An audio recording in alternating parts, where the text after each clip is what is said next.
एक बहुत प्यारा सा प्रसंग है। आपने देखा होगा, आज मैं आपको एक और विशेष बात बताने जा रहा हूं शिव जी से संबंधित। आजकल हमारे घरों में अतिथियों का बहुत बड़ा अनादर होता है, और ये अनादर भी हमारे बहुत बड़े दुख की वजह बनता है।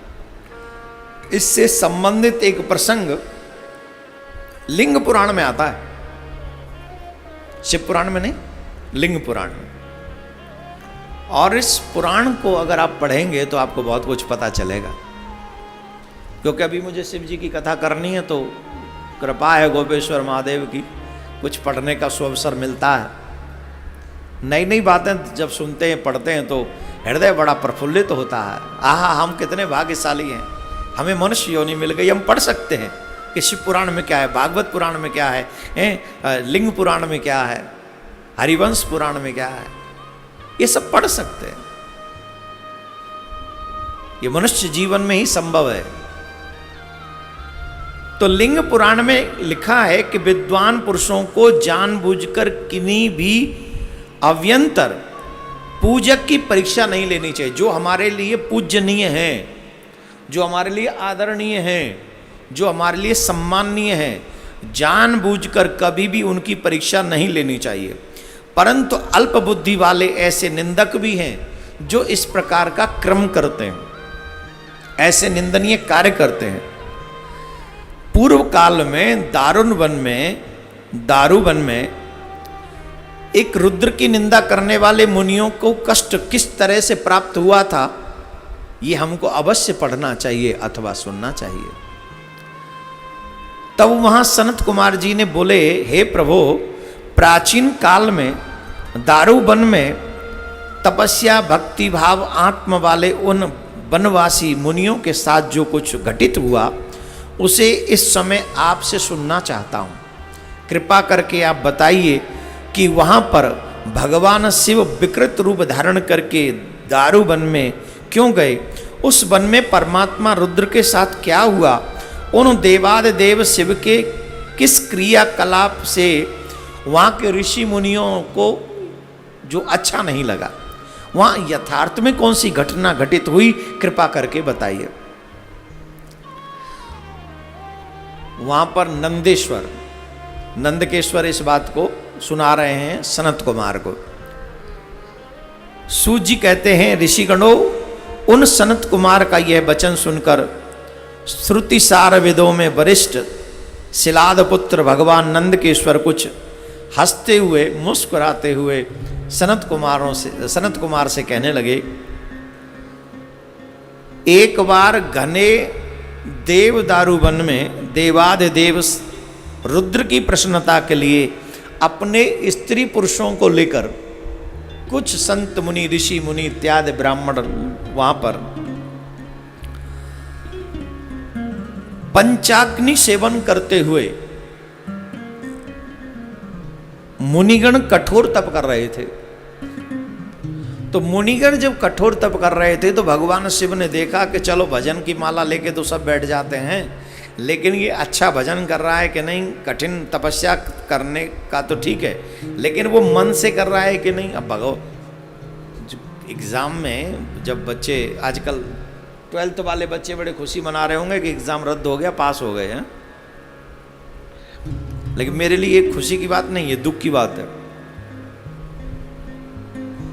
सुरक्षित रहें इसके लिए तो प्रार्थना हम कर ही रहे हैं, लेकिन परीक्षाओं से डरना नहीं चाहिए, परीक्षा देनी चाहिए।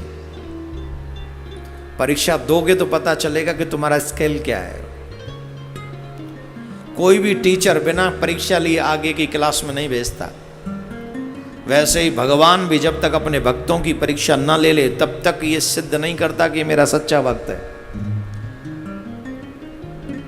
130-35 करोड़ की आबादी में ज्यादा नहीं तो 1-8 करोड़ के हाथ में तो माला होगी कि नहीं? पर 1-8 करोड़ के हाथों में जिनके में माला है, क्या वो सब भक्त हैं? 50-60 लाख ऐसे भी होंगे जो तिलक लगा के रखते होंगे, हर दिन लगाते होंगे, क्या वो सब भक्त हैं? 5-10 लाख ऐसे भी होंगे जो मंदिर आते जाते होंगे, और उन 130 करोड़ की आबादी में से एक आध नहीं 10-5 करोड़ ऐसे भी होंगे जो साल 6 महीने में कभी कभी या बड़े तीर्थों में सनातन धर्म के जब बड़े बड़े उत्सव कुंभ इत्यादि होते तो वहाँ जाते ही होंगे, लेकिन आपका भक्त हैं। और कुछ बड़े धर्मनिष्ठ नियमवादी भी होते हैं, ऐसा नियम बना लेते जब तक ठाकुर जी का दर्शन नहीं कर लेंगे, पूजा नहीं कर लेंगे, ये नहीं कि तब तक हम कुछ नहीं करेंगे, भोजन इत्यादि नहीं करेंगे। लेकिन वो भी, उनमें भी क्या प्योर भक्ति है? भगवान जब तक परीक्षा नहीं लेता तब तक नहीं कहता कि ये मेरे भक्त हैं। इसलिए जो ऋषि मुनि दारूवन में तप कर रहे थे अपनी स्त्री और अपने बच्चों के साथ में, पंचाग्नि तप रहे थे, बड़ा कठोर तप कर रहे थे, उनकी परीक्षा लेने के लिए स्वयं भगवान शिव परीक्षा के भाव से उस वन में पहुंचे। और उस वन में जब वो पहुंचे तो उनका बड़ा विचित्र वेश था, उनका जो रूप था वो बड़ा विचित्र था। वो लीला पूर्वक विकृत रूप धारण करके वहां पर पहुंचे। उस समय शंकर जी गौर वर्ण के नहीं थे, कृष्ण वर्ण के थे। 2 भुजाओं वाले, 3 आंखों वाले, दिगंबर तथा मनमोहक स्वरूप में वहां पर प्रकट हुए। उनका जो स्वरूप था वो बड़े बड़े ऋषि मुनियों का मन मोह लेने वाला था। इतने सुंदर बनकर वहां गए। अत्यंत सुंदर रूप वाले भगवान शिव मंद मंद मुस्कान तथा भूविलास करते हुए गीत गाकर स्त्रियों को, जो उनकी स्त्रियां थी उन स्त्रियों के मध्य में वो वहां पहुंचे। और जिन जिन स्त्रियों ने उनको देखा तो उनके हृदय में काम शक्ति जागृत होने लगी। कामदेव का संहार करने वाले तथा अत्यंत मोहक आकृति वाले भगवान शिव वहां नारी समूह को बार बार देखकर उनके भीतर कामवास को बढ़ा रहे थे। वन में उस विकृत तथा नील लोहित वर्ण वाले पुरुष को देखकर पतिव्रता स्त्रियां भी जो थीं वो प्रेम पूर्वक उनके पीछे पीछे होली, उनके पीछे पीछे चलने लगी।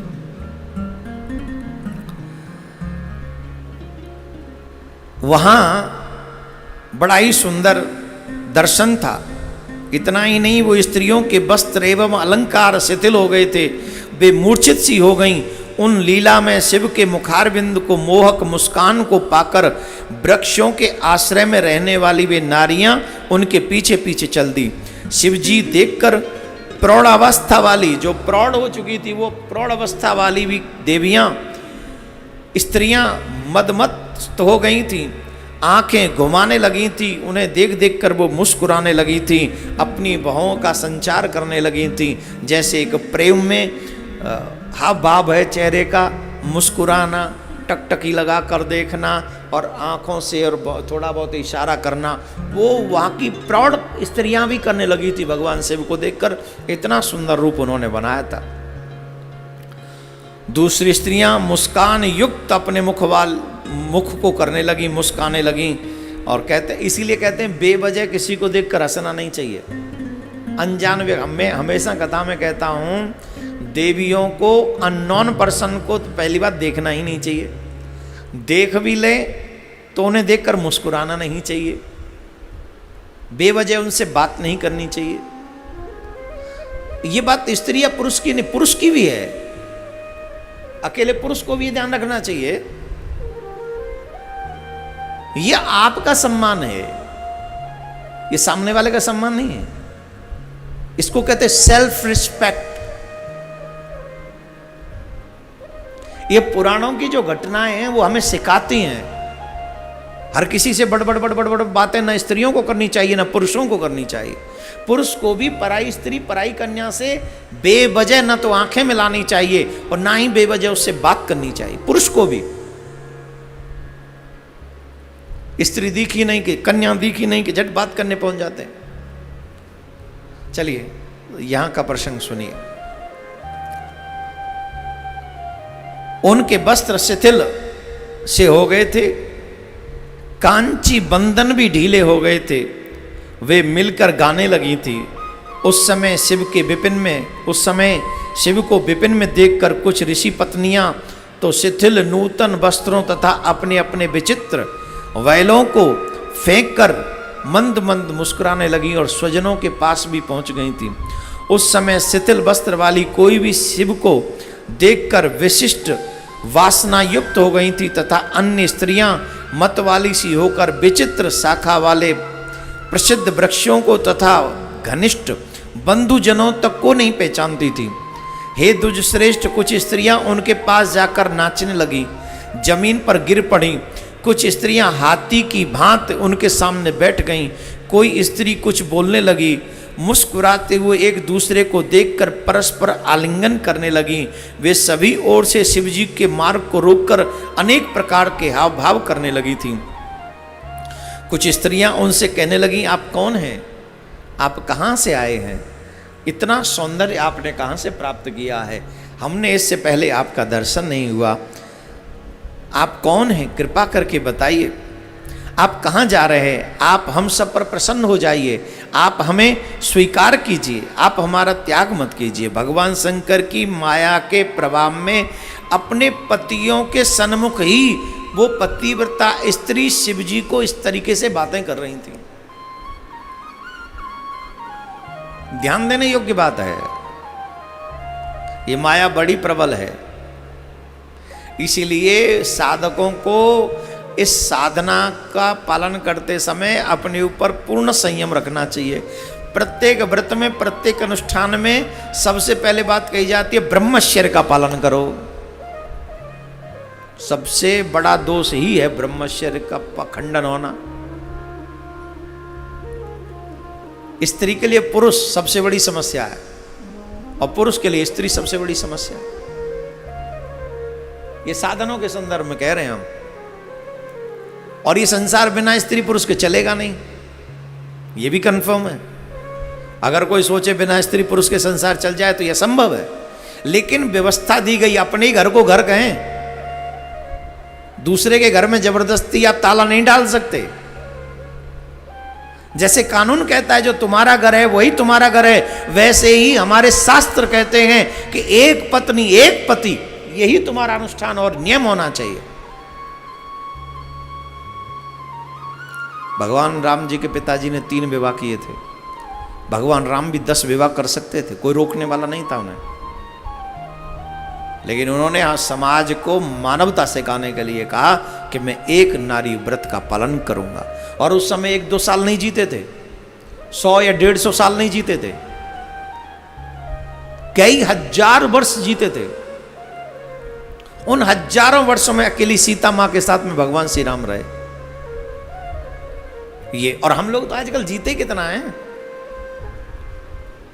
40 साल के हुए नहीं हुल्लुल्लु करने लग जाते हैं, खांसी आने लग जाती है, कोरोना पॉजिटिव हो जाते हैं। 50-55 साल के होके मर भी जाएं तो घर वाले कहते हैं चलो अच्छा है, बेटा बेटी का विवाह करके मर गया, कोई बात नहीं। घर वाले ही कह देते हैं। इस हिसाब से तो हम पे 7-8 साल ही हैं, इससे ज्यादा नहीं है। क्या करोगे? तो जो नियमावली है उस नियम शास्त्रों में पूर्णतः आपके परिवार को और आपको सुंदर बनाने के लिए सारे नियमों का। आजकल जो बैठे रहते हैं जो कहते हैं स्त्रियों को आज़ाद कर दो, पुरुषों को आज़ाद कर दो, ऐसा नियम बना दो, अपनी इच्छा से कोई कहीं भी रहे, किसी के साथ रहे, शादी किसी से भी करो, कहीं घूमो फिरो, ये भारत के सनातनियों के ये संस्कार नहीं है। ये भारतीयों के सनातनी संस्कारों को नाश करने के लिए ऐसे कानून इस देश में बन रहे हैं, और इसीलिए बन रहे हैं जिससे हमारे घर टूट जाए, हमारी भारतीयता नष्ट हो जाए, हमारी संस्कृति नष्ट हो जाए। फिर ऊपर से हम कहेंगे, हम गर्व से कहो हम हिंदू हैं, गर्व से कहो हम भारतीय, काहे के हिंदू, काहे के भारतीय, खामा का झूठा गपोल शंख बजाते तुम लोग। धिक्कार है ऐसे हिंदुओं पर जो स्वेच्छा से कर्म करते हैं, अपनी पत्नी का पेट नहीं भरते और दूसरों की पत्नियों पर दृष्टिपात करते हैं, अपनी बेटी को संस्कार नहीं देते और दूसरी बेटियों से चर्चा करते हैं। यह भारतीयता है और फिर इसे कानून के रूप में प्रमाणित कर दिया जाए, धिक्कार है, ये धिक्कार है इस बात। चलिए छोड़िए, मैं थोड़ा कह देता हूं क्योंकि मैं चाहता हूं आपके घरों में थोड़े संस्कार बने रहें, इसलिए। और यहां पर तो कथा सुनिए शिवलिंग पुराण की, भगवान शिव की कथा सुनिए। बोलो राधे राधे। जोर से बोलना पड़ेगा, और जोर से। भगवान श्री शंकर ने ये परीक्षा लेने के लिए ऐसी माया का जाल बुना कि उस माया के जाल में पतिव्रता स्त्री भी अपने पतियों के सामने भगवान के स्वरूप पर मोहित हो गई, और ऐसे हाव भाव, ऐसा कर्म करने लगी, वाणी बोलने लगी जो कोई भी स्वीकार नहीं करेगा। स्वेच्छा पूर्ण व्यवहार को प्रदर्शित करने लगी। उन स्त्रियों के हाव भाव देखकर तथा उनके वचन सुनकर निर्विकार परमेश्वर शिव शुभ अथवा अशुभ कुछ नहीं बोले। ये उचित है कि अनुचित है, ऐसा भगवान शिव ने कुछ नहीं कहा, क्योंकि भगवान तो वहां परीक्षा लेने आए थे उनकी। इस प्रकार उनकी चेष्टा वाली नारियों के समूह को देखकर वे विप्र, वे मुनि श्रेष्ठ, वो दिगंबर वेशधारी शिव को पहचान नहीं सके, और अपनी पत्नियों को ऐसा व्यवहार देखते हुए वो क्रोधित हो गए भगवान शिव पर, और भगवान शिव को उल्टा सीधा बोलने लगे। बड़े कठोर शब्दों का वहां उन्होंने प्रयोग किया। भगवान शिव के प्रति बहुत उल्टा सीधा वो बोलने लगे, लेकिन उनके वचन भगवान शिव को दुखी नहीं कर सके, क्योंकि वो तो वैसे ही हुआ जैसे भगवान शिव तो जानते थे कि ये मेरी परीक्षा का ही फल है। मेरी परीक्षा में ऋषि मुनि फेल हो गए। फेल इसलिए हो गए, भगवान पास नहीं हुए, उत्तीर्ण नहीं हुए। क्यों नहीं हुए? क्योंकि पाना चाहते उस निर्गुण निर्विकार उस ब्रह्म को, तो जब उस ब्रह्म को पाना चाहते हो तो फिर यहां स्त्री पुरुष का भेद कैसे है? ये मेरी पत्नी ऐसा व्यवहार तुमसे कर रही हैं, ऐसा भेद क्यों? तो उनका वो प्रभाव ऐसे ही रहा जैसे सूर्य उदय होने पर तारे अपने आप अस्त हो जाते हैं, वैसे उनकी बात सब अस्त सी हो गई और भगवान वहां से अदृश्य हो गए। परंतु पुराण ऐसा कहते हैं कि ऋषि मुनि ब्राह्मणों के शाप को भगवान ने भी समय समय पर स्वीकार किया। इनको हल्के में नहीं लेना चाहिए, चाहे वो संत हो, चाहे वो ब्राह्मण हो, चाहे वो भक्त हो। इनको जिन जिन ने हल्के में लिया, कम करके आंका, उनको भारी नुकसान उठाना पड़ा, बहुत भारी नुकसान उठाना पड़ा। औरों की तो बात छोड़ो, भगवान को भी उठाना पड़ा।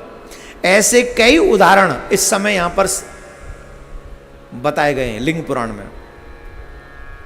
कुछ उदाहरण मैं आपको दे रहा हूं, वो बड़े ध्यान से आप लोग सुने। कल्याणों का जितने भी ऋषि मुनि वहां थे, उन्होंने तो उल्टा सीधा उनको बोला ही, उसी का फलस्वरूप हुआ यज्ञ ऋषियों के शाप से विनष्ट हो गया था। भृगु मुनि ने जब भगवान ऐश्वर्यशाली विष्णु को शाप दिया, तो भगवान विष्णु को एक बार नहीं कई बार अवतार लेकर पृथ्वी पर आना पड़ा। एक बार नहीं, कई बार। जब उन्होंने शाप दिया कि तुम्हें भी आना पड़ेगा पृथ्वी पर अवतार लेकर, तो उनको कई बार आना पड़ा। हे धर्मज्ञ सनत कुमार, क्रुद्ध ऋषि गौतम ने साप से इंद्र का अंडकोश सहित गुहांग काटकर पृथ्वी पर गिरा दिया था। ये ऋषियों की तपस्या का फल है। गौतम ऋषि ने जिस समय अहिल्या का पतिव्रत धर्म नष्ट करने के लिए इंद्र पहुंचा, तो गौतम ऋषि ने इंद्र को जो किया, कितना सामर्थ्य होगा हमारे ऋषि मुनियों में। देवराज इंद्र की दुर्दशा कर डाली। मुनि वशिष्ठ के शाप से वसुओं को गर्भवास करना पड़ा। इतने श्रेष्ठ हैं हमारे ऋषि मुनियों के शाप, और इतने बलशील है, वास करना पड़ा। तथा अगस्त आदि ऋषियों के शाप से राजा नहुस को सर्प योनि में जाना पड़ा। ये कथा हमने सुनाई थी, आपको पता है कि नहीं, आपको याद है कि नहीं? इंद्र गुरु का अपमान करके पद छोड़ के भागना पड़ा इंद्र को, छुप गए थे जाके, क्योंकि देव दैत्यों ने आक्रमण कर दिया था।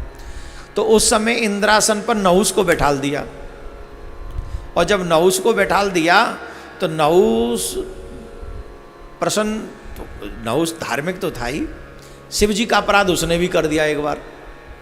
तो उस सांप की वजह से उसका पतन होना ही था। सची से कहा कि भाई जब मैं इंद्र हूं तो सची का पति हुआ कि नहीं? तो सची को चाहिए कि मुझे इंद्र की तरह ट्रीट करे, मुझे पति की तरह ट्रीट करे। ऐसे क्या छुप छुप के रहती है?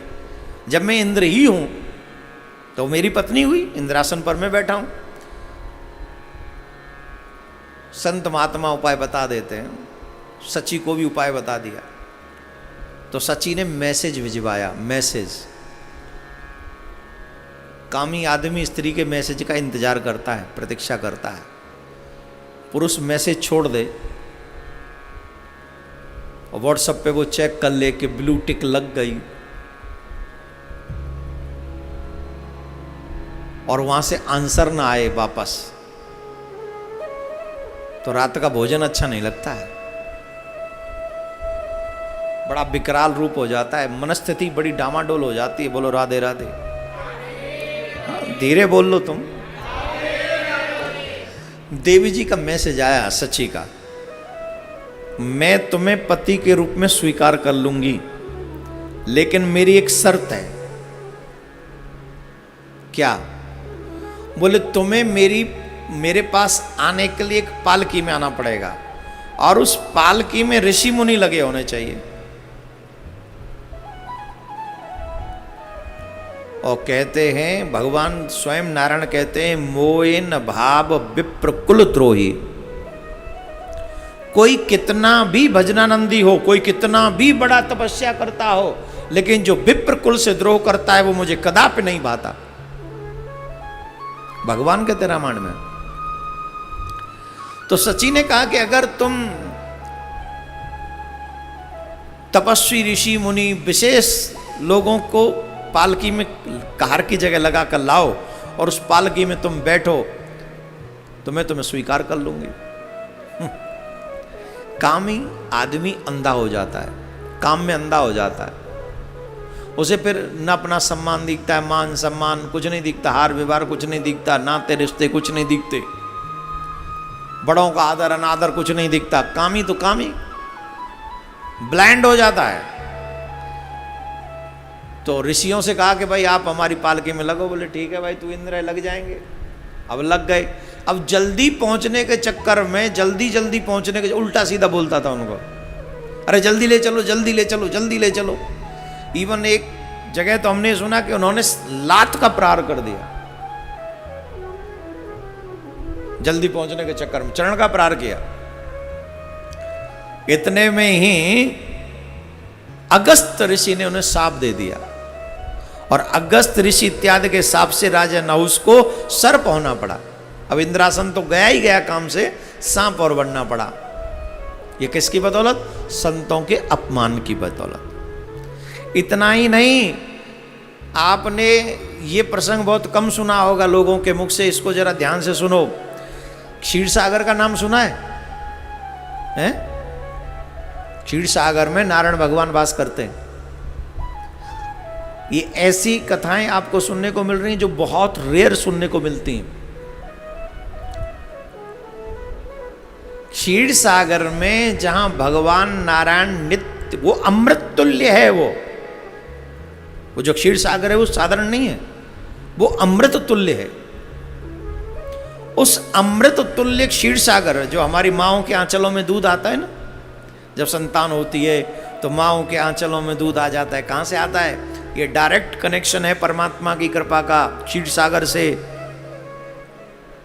जब संतान उत्पन्न होने वाली होती है तो वो अमृत तुल्य दुग्ध क्षीर सागर से मां के आंचल में आ जाता है। और उस अमृत को हमारे डॉक्टर भी इस बात को मानते हैं, विज्ञान भी मानता है, किस पृथ्वी का कोई भी पदार्थ, इस पृथ्वी का कोई भी पदार्थ नवजात शिशु को पालने में उतना समर्थ नहीं है जितना समर्थ मां का दूध है। इसको विज्ञान मानता है। पर वो मां के दूध कहां से आता है? बोले क्षीर सागर से आता है। इसीलिए शायद भगवान को हम लोग कहते हैं तुमेव माता च पिता तुमेव बंधु, क्योंकि माँ दूध पिलाती है ना सबसे पहले। तो वो दूध आता कहाँ से है? बोले क्षीर सागर से आता है। इसीलिए वो पहले हमारी माँ है, फिर हमारा पिता है, पालन बाद में वही करता है जब दांत आ जाते। ये माँ बाप तो श्रेय ले लेते हैं, पर ये भी धन्यवाद के पात्र हैं। ये सबसे पहले, उनसे पहले ये क्यों कि इन्होंने इस लायक बनाया कि हम इस पृथ्वी पर आ सकें और फिर अपने प्रिया कांजू का भजन कर सकें, गोविंद का भजन कर सकें। बोलो राधे राधे। ऐसे नहीं, जोर से। तो उस क्षीर सागर में श्री नारायण भगवान विश्राम करते हैं। लेकिन आप मानेंगे नहीं, उस क्षीर सागर को भी ब्राह्मणों के साप ने, उस क्षीर सागर को भी ब्राह्मणों के साप ने, जैसे हमारे ये समुद्र है वैसा बना दिया था।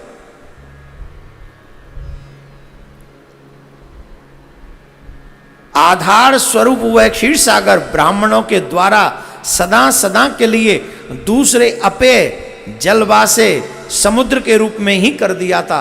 अपेय मीन्स न योग्य, प्रयोग में न आने वाला, जो पान न किया जा सके, जैसे और समुद्र का जल है खारी, वैसा ही कर दिया था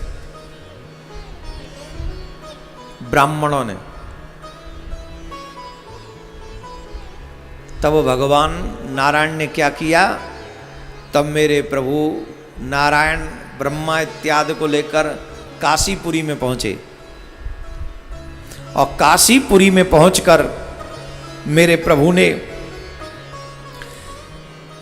क्षीर द्वारा स्वयं उन मधुसूदन ने ब्रह्मा जी एवं मुनियों के साथ भगवान शिव का अभिषेक करके, क्षीर के द्वारा अभिषेक करके ब्रह्मा जी मुनियों के साथ में गए। और वो कहाँ पहुंचे? बोले काशी में। और काशी में पहुंचकर देवाद देव त्र्यंबकेश्वर का दूध से अभिषेक करके, क्षीर से अभिषेक करके परम श्रद्धा से युक्त हो भगवान नारायण क्षीर के द्वारा स्वयं मधुसूदन ब्रह्मा जी एवं मुनियों के साथ भगवान शिव का अभिषेक करके पूर्वतः क्षीर सागर को अपना निवास स्थान बनाया। ये ब्राह्मणों के साप में जो बल है और किन किन ने इसको भोगा है, इसका वर्णन यहां पर किया गया है। इसलिए, और इतना ही नहीं, महान व्रतधारी, यह प्रसंग रामायण का, जिस समय भगवान श्री राघवेंद्र सरकार काल से मीटिंग कर रहे थे, प्रसंग याद आ गया होगा। जिस समय भगवान काल से मीटिंग कर रहे थे भगवान श्री राम, उसी समय दुर्वासा ऋषि वहां पहुंच गए। और भगवान श्री राम ने लक्ष्मण जी से कहा था, कोई भी आ जाए, कोई भी, द्वार पर खड़े रहना, अंदर एंट्री नहीं है उसकी, और जो अंदर आ जाएगा उसको मृत्यु दंड मिलेगा। और दुर्वासा ऋषि, तो दुर्वासा ऋषि पहुंच गए। लक्ष्मण जी सोचे, इन्हें भेजूं तो ये मरेंगे, और मैं जाऊं तो मैं मरूंगा, और इनको ज़्यादा देर प्रतीक्षा करा नहीं सकते। क्यों नहीं करा सकते? कि इनका स्वभाव सबको पता है। दुर्वासा जी तो दुर्वासा जी। फिर लक्ष्मण जी गए, और ये पूरी घटना आपको मालूम है। यहाँ पर भी लिखा है, महान आत्मा वाले दुर्वासा मुनि ने लक्ष्मण सहित श्री राम को शाप दे दिया, और श्रीवत्स श्री युक्त बक्षस्थल वाले भगवान विष्णु को भृगु ने चरण का प्रहार किया। ऐसे ऐसे ऋषि मुनि यहां पर हुए हैं। बोलो राधे राधे। उन्हीं शिव की माया से मोहित होने के कारण मुनिगण शंकर को नहीं जान पाए, और भगवान भोलेनाथ को उस दारुक वन में न जाने किन किन कठोर शब्दों से संबोधित किया, न पहचानने के कारण। फिर भगवान शंकर वहां से अंतर ध्यान हो गए। तत्पश्चात व्याकुल चित्त वाले वे मुनिगण प्रातः काल होते ही उस दारू वन में ब्रह्मा जी के पास पहुंचे, और ब्रह्मा जी के पास पहुंचकर वहां श्रेष्ठ आसन पर विराजमान महात्मा ब्रह्मा से उस सुंदर दारू वन में रहने वाले क्षीण चेतना वाले मुनियों ने शंकर के साथ जो भी वहाँ पर घटना घटित हुई, जो भी उससे एक दिन पहले जो वहाँ घटना घटित हुई थी, वो जाकर ब्रह्मा जी से कहा कि आज हमारे साथ में ऐसा ऐसा हुआ। तो ब्रह्मा जी ने सोचा कि ये कैसे संभव है, ऐसा कौन होगा, कैसे हो गया। तो ब्रह्मा जी ने अपने आसन पर तत्काल समाधि लगाई, नेत्र बंद किए और नेत्र बंद करके सारी घटना का पता किया। ये सब क्या था, तो उन्हें तो पता चल गया, ये तो आशुतोष भूत बावन भोलेनाथ थे। तुरंत ब्रह्मा जी अपने आसन से खड़े हो गए और दोनों हाथ जोड़कर शंकर भगवान को प्रणाम करने लगे। बोली नमः पार्वती पते, हर हर महादेव, हर हर महादेव, हर हर महादेव। ब्रह्मा जी खड़े हो गए और प्रणाम किया। हाथ जोड़कर ब्रह्मा जी ने मनी मन शिव जी को प्रणाम करके दारू वन में रहने वाले उन मुनियों से कहा, हे विप्रो, विनाश को प्राप्त तुम सभी को धिक्कार है। लगता है तुम्हारा विनाश नजदीक आ गया। तुम सभी को धिक्कार है, क्योंकि सर्वोत्तम निधि प्राप्त करने के बाद भी तुम अभागो उनको पहचान नहीं सके। सर्वोत्तम निधि तुम्हारे पास में आई थी और तुम्हारे अज्ञान के कारण तुम उन्हें पहचान नहीं सके। तुम अलिंगिनियों ने उस दारूवन में जिस प्रकृत आकार वाले पुरुष को देखा था, वे साक्षात परमेश्वर महादेव ही थे। ये भोलेनाथ ही थे जिन्हें तुम पहचान नहीं सके। हे विप्र, गृहस्थों को अतिथियों की निंदा कभी नहीं करनी चाहिए। वे अतिथि विकृत रूप वाले, सुंदर रूप वाले, मलिन तथा मूर्ख चाहे जैसे भी हो। यहां पर कितनी बड़ी बात कह रहे हैं। मैंने यहीं से आपके लिए कथा प्रारंभ की थी। गृहस्थियों को अपने द्वार पर आए हुए अतिथि का कभी भी अनादर नहीं करना चाहिए, चाहे वो आने वाला अतिथि विकृत रूप वाला हो, सुंदर रूप वाला हो, मलिन हो तथा मूर्ख हो। और ब्रह्मा जी लास्ट में कह रहे हैं चाहे जैसा भी हो। क्या आज हम इस बात को मानेंगे? क्या हम शास्त्र युक्त बात को स्वीकार करेंगे? भगवान क्या क्या है ये, क्यों आए, क्यों, निकलो निकलो। इतनी बुरी तरीके से उसका अपमान करते हैं। द्वार पर आए हुए अतिथि को हमारे शास्त्र कहते हैं अतिथि देवो भवः। अतिथि कौन है? बोले अतिथि साक्षात भगवान का ही स्वरूप है। ध्यान देने योग्य बात है। सभी लोग बड़े ध्यान से सुनेंगे मेरे प्यारे भाई बहन। हमारे यहां देवता माना गया है माँ को, हमारे यहाँ देवता माना गया है पिता को, हमारे यहाँ देवता माना गया है गुरु को, हमारे यहाँ देवता माना गया है ब्राह्मणों को, और हमारे यहाँ देवता माना गया अतिथि को। जब कोई अतिथि तुम्हारे द्वार पर आता है तो कुछ पाने के लिए नहीं आता, कुछ देने के लिए आता है। जब तुम उसे कुछ देते हो तो भगवान से लेने के अधिकारी होते हो। लेकिन हमारी प्रकृति ऐसी बन गई है कि न देने की निष्ठा हमारी बन चुकी है। हम कभी नहीं देना चाहते और ये हमारा दुर्भाग्य है। एक बात याद आ रही है अतिथि के नाम पे। एक भिखारी था, हमेशा भीख ही मांगता रहता था, हमेशा भीख मांगने जाता था। तो विशेष दिन जब होते हैं, पूर्णिमा, अमावस्या, कोई व्रत होता है, तो उस समय भिखारियों की भी, जैसे आप लोगों का नहीं होता, हमारा सीजन है तो हमारा आटा ज़्यादा चला जाएगा है? कोई कहता हमारे वस्त्र बिकेंगे। और जब शादियों का समय आ जाए तो जितने ज्वेलर्स हैं बड़े खुश होते हैं, अब हमारी अच्छी खासी सेल होगी। अक्टूबर से लेके जनवरी फरवरी तक हम लोग भी बड़े खुश होते थे कोरोना से पहले। क्यों? बोले इन दिनों में कथा बहुत करनी है, मौसम ठीक रहता है। लेकिन 2 साल से भगवान कह रहे हैं बेटा यहीं है अक्टूबर तुम्हारा हो, अपनो आराम से यहीं आनंद लो। तो कहाँ थे हम?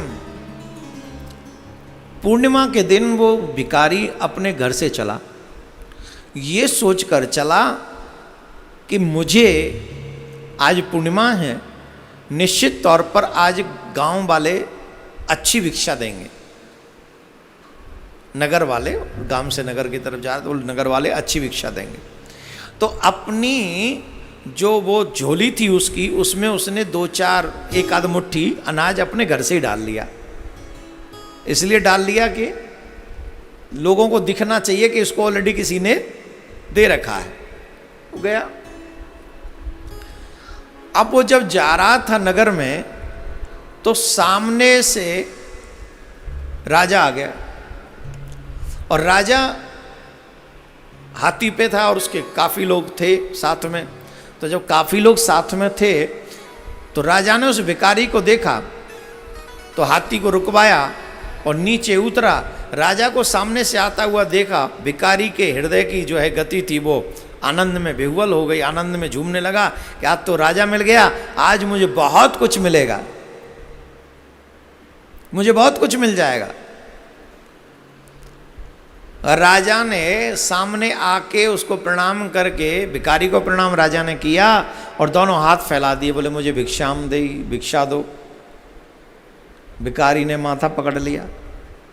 मैं तो ये सोच रहा था ये मुझे भिक्षा देगा, ये तो उल्टा ही हो गया, ये ही मुझसे मांग रहा है। और भिखारी सोच रहा, अच्छा भिखारी ने तो कभी किसी को कुछ दिया ही नहीं, कभी कुछ दिया ही नहीं था भिखारी ने तो। और जिसने बेचारे ने कभी कुछ दिया ही ना हो और अचानक से उससे मांग लिया जाए, अब वो बेचारा क्या करे। अब तो उसकी बात समझ में नहीं आ रही थी, फिर भी मन मार के उसने बोले राजा नहीं दिया तो पता नहीं यहीं गोविंदाय नमो नमः न कर दे। तो उसने जो एक मुट्ठी अनाज के दाने वहाँ से लेके आया था वो वहाँ से निकाल के राजा को दे दिए। बोले आज दिन खराब हो गया, निकल लो। लेकिन जब ये वापस आया, ये जब वापस आया और इसने अपनी झोली निकाली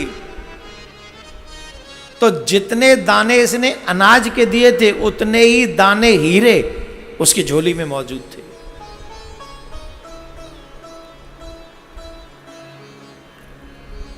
और ये अब इसलिए रो रहा है कि मैं अपनी झोली में अनाज ज्यादा क्यों नहीं लेके गया। जितना मिल गया उससे खुश नहीं है, ये सोच रहा है और ज्यादा लेके जाता तो हीरे भी मुझे ज्यादा मिलते।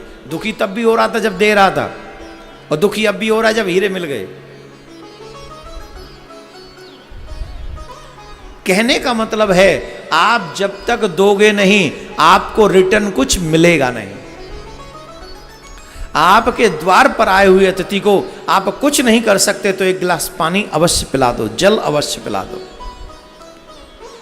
अगर आपके द्वार पर अतिथि निराश होकर चला गया, इसका मतलब है कि आपने अपने सुकृतों को नष्ट कर दिया।